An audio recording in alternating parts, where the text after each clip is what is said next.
Auzubillahi minasyaitanir rajim. Bismillahirrahmanirrahim. Alhamdulillahi rabbil alamin. Allahumma sholli ala sayidina Muhammadin wa ala alihi sayidina Muhammadin wa salim. An bɛ Ala fo ka barika da ka sɔli caya Aminata den kan Muhamadu Rasulullah,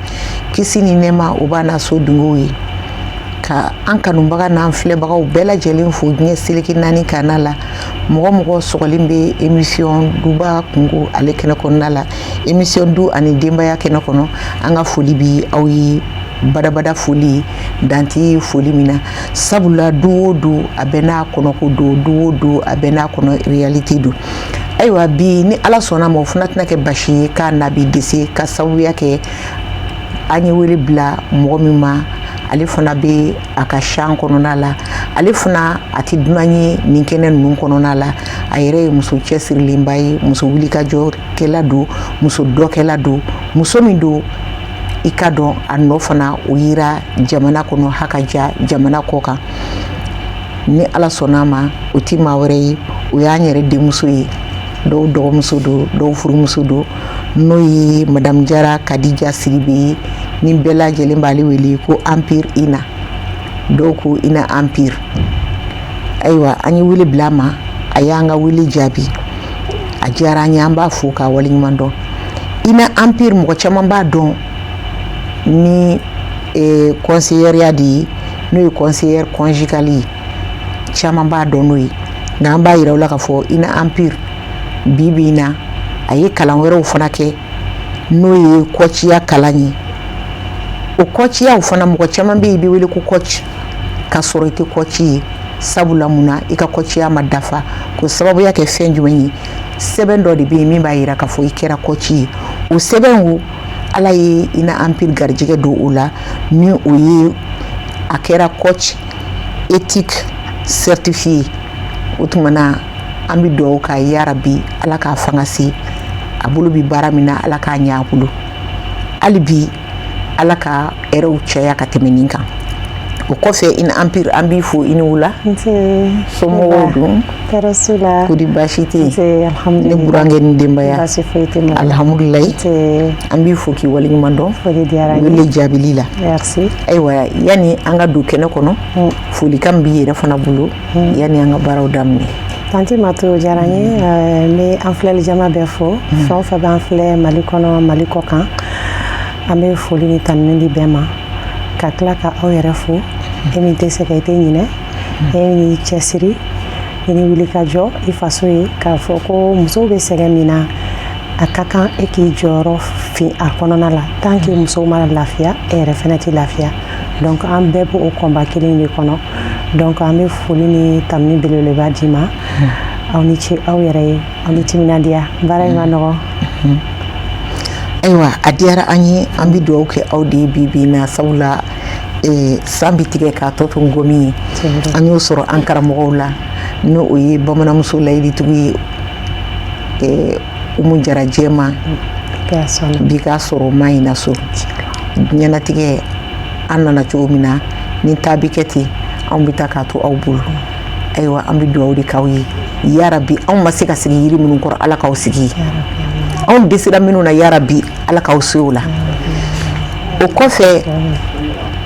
foli ni tanuni dilen bɛɛ lajɛlen ma, an bɛ an fa fo a n'an ka cɛkɔrɔba n'o ye a Seyid Usumani Sherifu Madani Hayidara ye,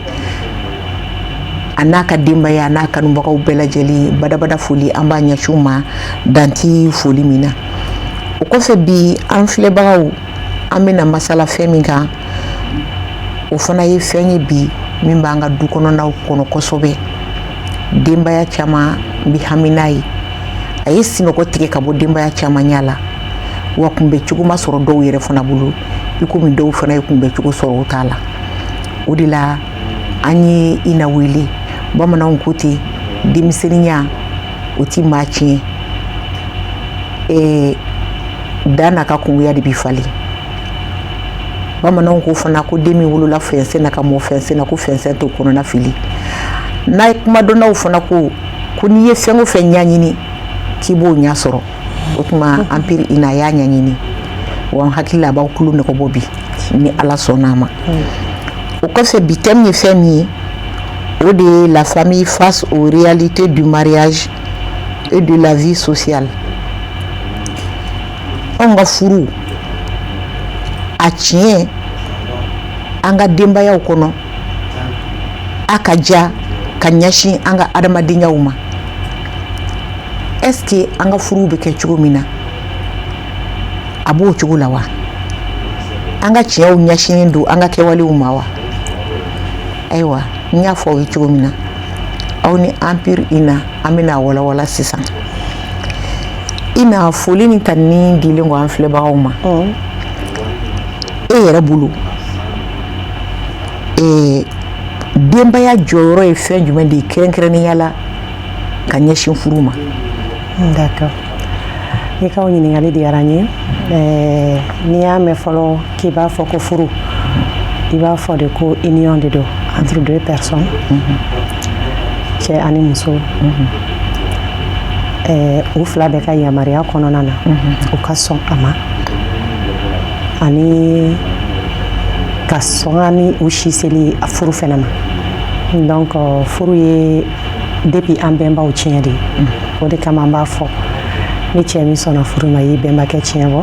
ni muso min fana sɔnna furu ma i y'i bɛnbamuso tiɲɛ bɔ. Donc i b'a ye furu bɛ kɛ a bɛ kɛ mun kama? A bɛ kɛ an ka se ka bɔ fili la, a bɛ kɛ k'an danbe saniya. Bari an ye hadamadenw de ye, an ye hakilitigiw de ye. A bɛ kɛ fɛnɛ i b'a ye k'a fɔ furu a bɛ maa responsabiliser, surtout i b'a ye jateminɛ hali cɛ n'i sera niveau dɔw la poste dɔw tɛ kalifa i la f'a k'a sɔrɔ i furulen don i ye furu kɛ. Donc an ka tabiyaw yɛrɛ de ye furu ka barika don a la k'a don ba la. O y'a sɔrɔ furu ye Ala ta ye fɔlɔ fo lawurusi la. Donc furu tɛ mɔgɔ ta ye, Ala ta don. Donc sisan n'i ko ko balimaw jɔyɔrɔ jumɛn ye furu ye, o jɔyɔrɔba de ye furu kɔnɔna la. Bari an yɛrɛ fɛ yen n'i y'a jateminɛ k'a lajɛ cɛ yɛrɛ tɛ taa muso ɲini k'a fɔ ko n nana ayaden de ya ne b'a fɛ n bɛna taa kɛ n furumuso. Wa muso yɛrɛ fɛnɛ tɛ wuli a yɛrɛ ma ka taa se a furubaw ma ne nana a y'a ko kɛ tan n bɛ fɛ a ka n furu wali a ye na ni woro ye. Ɲɛmɔgɔw de bɛ furu la. O ɲɛmɔgɔw tɛ dɔwɛrɛ foyi ye somɔgɔw kɔ. Somɔgɔw de bɛ se ka furu ɲɛlɔn wele k'a bila u ɲɛ ka kɛ intermédiaire ye olu ni u furuɲɔgɔnw cɛ. Donc cɛ e kɔni e ye concerné ye nka i b'a sɔrɔ mɔbaw de bɛ an ka taabolo n'an ka tabiya la an fa n'an baw an ka maakɔrɔw balimaw olu de bɛ a ɲɛnabɔ. N'o m'a faamuya furu yɛrɛ girinkajɔw mana daminɛ a fɔ ka digiw mana daminɛ i bɛ taa sɔrɔ cɛ yɛrɛ jɔyɔrɔ ka dɔgɔ a la. N m'a fɔ a musakakow fanfɛla dɛ nka n'a fɔra ko k'a ciw ɲɛnabɔ cɛ yɛrɛ ani kɔɲɔmuso u ta kɛta ka dɔgɔ a la. Bari a fɛn o fɛn bɛ yen entourage de b'a bɛɛ kɛ. O de kama a bɛ fɔ anw fɛ yen société la maa kelen si tɛ furu kɛ. I bɛ taa sɔrɔ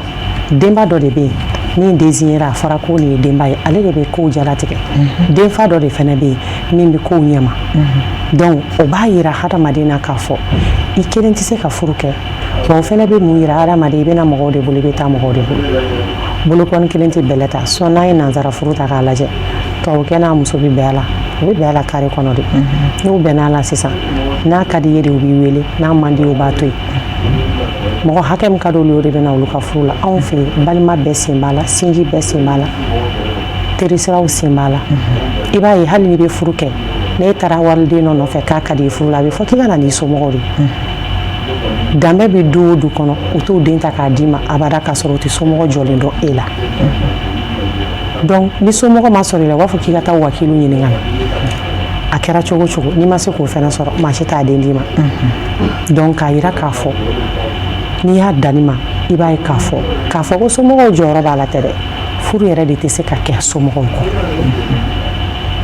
Voilà. Ayiwa an b'i fo i ka nin walawalali cogo cɛ ɲuman in na. Ina Empire Madame Jara furu dɔw bɛ yen an ka duw kɔnɔ i b'a sɔrɔ a ka di olu ye hali bi ka mɔgɔ ɲini ka diw d'i ma a ka kɛ cɛman ye a ka kɛ musoman ye ayiwa est-ce que famille ka kan ka intervenir den ka choix la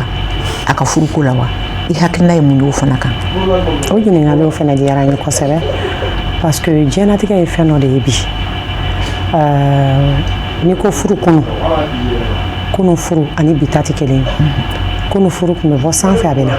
mais bi ta bɛ bɔ duguma a bɛ na sanfɛ mɔgɔw sɔrɔ yen donc n'i ye kunu furu ta k'a lajɛ i bɛ taa sɔrɔ choix tun tɛ mɔgɔ bolo choix bɛ kɛ de ka d'i ma i t'i cɛ dɔn ni kɔɲɔso kɔnɔna tɛ cɛ fana tun t'a muso dɔn ni kɔɲɔso kɔnɔna tɛ maakɔrɔw tun b'o mun kɛ a bɛɛ sɛnsɛnnen tun don o furu in o muso tun kɛra e ni n ka ta ye sa o bɛ kɛ ɲuman ye bolo a ma k'i ni n ka ta ye sa a kɔni tun bɛ kɛ ɲuman ye e bolo parce que a bɛ d'i ma hali n'a man di ye k'u tɛ se k'a yiri somɔgɔw la k'a man di ye o tun b'aw accompagner o tun b'aw bilasira o tun b'aw tɔbɔtɔ f'aw bɛna ɲɔgɔn kanu f'aw bɛna ɲɔgɔn minɛ cogo dɔn f'aw bɛna kɛ ɲɔgɔn fɛ o tun ye kunu furu kɛcogo ye nka i b'a ye a choix caman bɛ yen a bɛ tila ka kɛ cɛ sago ye parce que fɔlɔ mɔgɔ tun tɛ ko kɛ ten olu tun bɛ ko kɛ ka bila sini de ɲɛ mais bi an b'a ye yɔrɔ surun na ne ni karisa jara ɲɔgɔn ye an ka ɲɔgɔn ta yɔrɔnin dɔ fana bɛ yen an k'o fɔ parce que furu filɛ nin a bɛ ka se yɔrɔ dɔ ma n'an ma jateminɛ kɛ ni diɲɛ bɛ yɛlɛma taabolo dɔw bɛ yen a ka kan laɲini na olu fana ka yɛlɛma a nɔfɛ ne bolo ni aw bɛ furuden filaw di ɲɔgɔn ma n'u diyara ɲɔgɔn ye là d'accord n'a y'u yira ɲɔgɔn na karisa an tun bɛ fɛ ka proposer ye tan n bɛ fɛ i ka nin furu n'a diyara a tigi ye d'accord a diyara ne ye n y'a ta mais n'a tigi ko a ma diya ne ye faites attention parce que fɔlɔ a tun tɛ fɔ n t'a fɛ o parce que mondialisation nana fɛnw bɛɛ médiatisera kow ka ca donc du coup o b'a to fɛn caman bɛ yɛlɛma ni misaliya la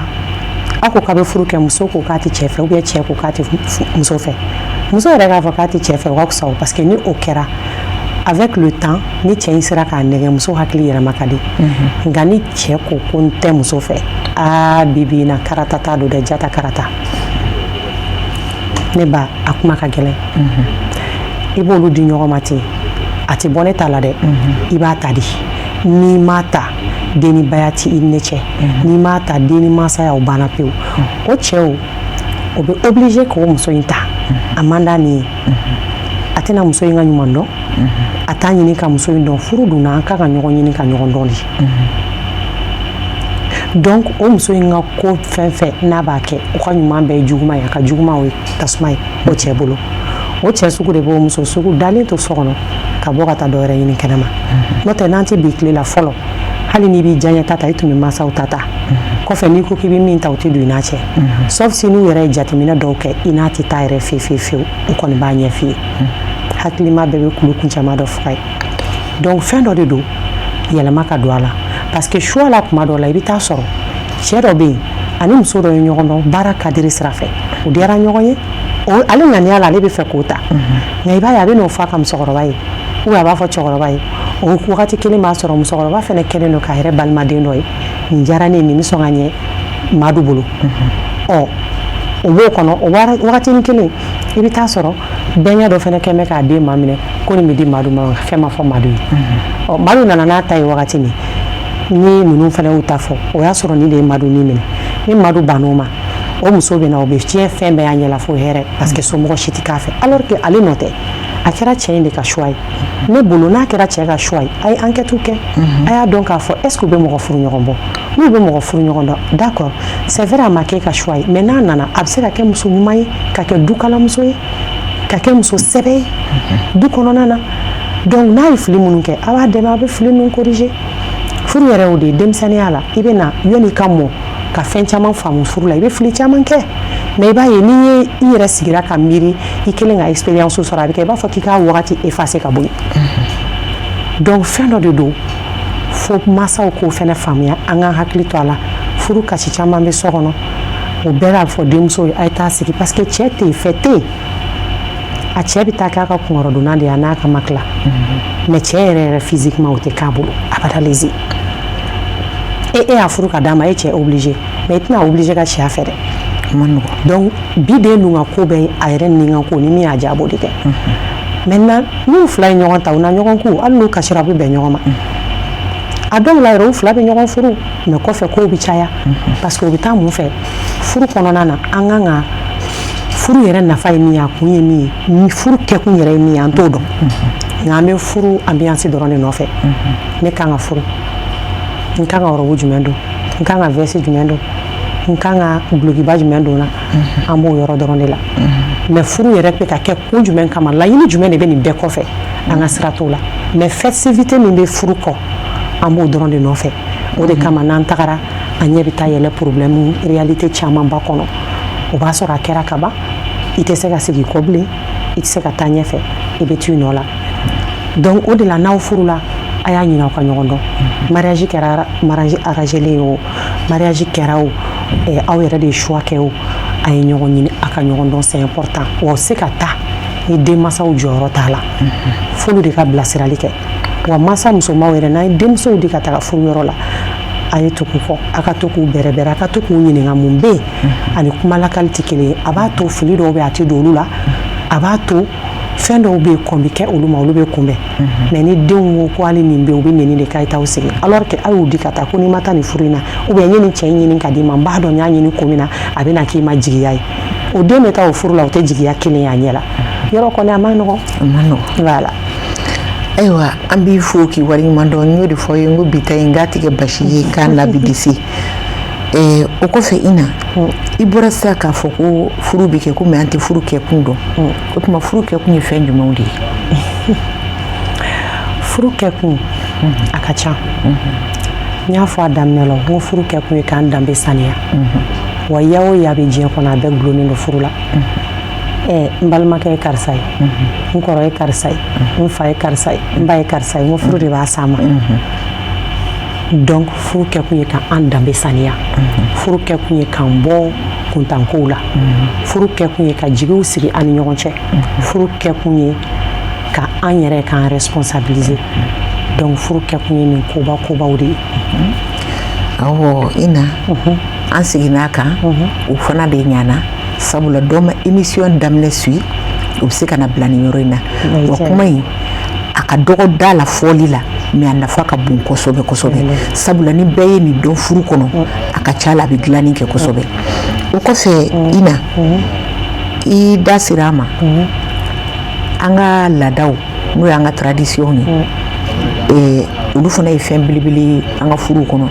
i komi n yɛrɛ fana y'a fɔ cogo min na an ka maakɔrɔ dɔw bɛ yen hali sini olu ma sɔn ka taa senw kura ta ayiwa est-ce que an bɛ bi tile in na o laada ninnu jɔyɔrɔ an ka furu kɔnɔ a bɛ se ka kɛ fɛn jumɛnw ye ɲali sira kan ou bien tiɲɛni sira kan alhamdulillah an bɛ se k'a fɔ ɲali sira kan a ka ca kojugu laada ninnu n'i y'a bilala furu la an y'a dɔn k'a fɔ k'a jɔyɔrɔ de b'a la a nafa de ka bɔ n'a nafa kuma bɔ a tɛ kɛ fɔlɔmɔgɔ ye fɛn fɛn min kɛ a m'a k'a kunfɛ koyi fɔlɔmɔgɔ ye fɛn fɛn min kɛ furu la k'a bila k'a ɲɛsigi a y'a bɛɛ fɛsɛ fɔlɔ yɔnni a b'a kɛ furu kɔnɔ sisan i b'a ye kuma dɔw la cɛ n'a muso ka se ɲɔgɔn ma a jateminɛ dɛ a ka a muso yɛrɛ gɛnsa kanima dɔ kana bɛn n'o ye a bɛ ka muso in gɛn o bɛ se k'a fɔ ten ja e yɛrɛ tɛ cɛ ye nin ko ni fitinin in kama e bɛ nin de k'i muso la e yɛrɛ tɛ ne muso in mérité yɛrɛ n'e ma farati ne bɛ ne minɛ e la ka taa n'a ye o yɔrɔnin bɛɛ cɛ in b'a dɔn k'a fɔ ko ja k'ale réagira cogo min a man ka kɛ ten ale kan k'i yɛrɛ ressaisir kanimaya kulonkɛ kama nka bi n'i ma farati k'o fɔ kanimaya la cɛ yɛrɛ b'a fɔ k'i n'ale muso bɛ ɲɔgɔn fɛ mais fɔlɔ a tun bɛ kɛ ta ka dilanni kɛ o ye dɔ ye i bɛ taa sɔrɔ sinankunya jɔda b'a la o bɛɛ y'an ka laadaw n'an ka taabolo de i b'a ye sisan fulakɛ bɛ n'a sɔrɔ numukɛ n'a muso bɛ kɛlɛ la u b'a fɔ ko numu yɛrɛ tɛ fɛn ye e ni ala cɛ nin ko ni fitinin kama i bɛ n'i muso tɔɔrɔ nin bɛ kɛ tan wa e tɛ foyi ye a bɛna sinankunya kumaw fɔ a ye ka fɛnw kulonkɛ kumaw fɔ a ye ka a majamu